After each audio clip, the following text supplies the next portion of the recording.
So in videos 1 and 2 regarding sciatica talk, we talked about what sciatica is and how we evaluate it.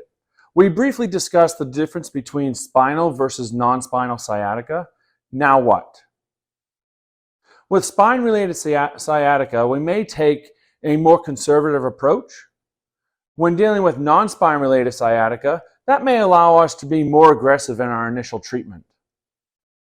As always, treatment is customized to the individual patient, as no two patients are the same, and sciatica of any origin can present differently.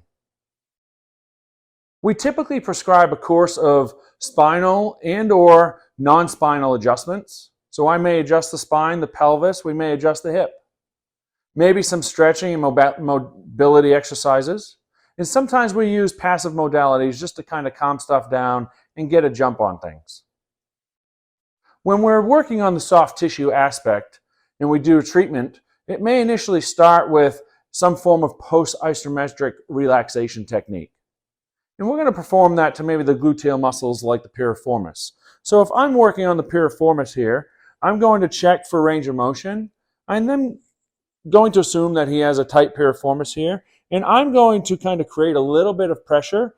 And I'm going to have him push against my arm. Nice and easy. We're going to use a 10-second hold. And I'm pressing against a slow but built up resistance for 10 seconds. I'm going to ask him to exhale. And then I'm going to stretch a little bit further. He's going to relax, and I'm going to just stretch that a little bit further. I might have him perform 3 to 5 cycles, maybe 2 times a day. So nerve flossing is another technique that uses the movement of our leg and spine. We're trying to create tension at one end of the nerve and releasing tension on the other end, creating a flossing movement of the nerve. So I'm going to have Aiden run through. He's going to extend that leg, take the tension off the top. Then he's going to tuck that leg and add tension at the top. And he's just going to keep going back and forth, working in a pain-free range of motion. And I might have him do this at a frequency of 2 sets, maybe 10 reps, 2 to 4 times a day. We want to get you as active as possible as soon as possible. Our goal is to empower you with movement, to remove any fear associated with movement, and direct you away from rest as much as tolerated.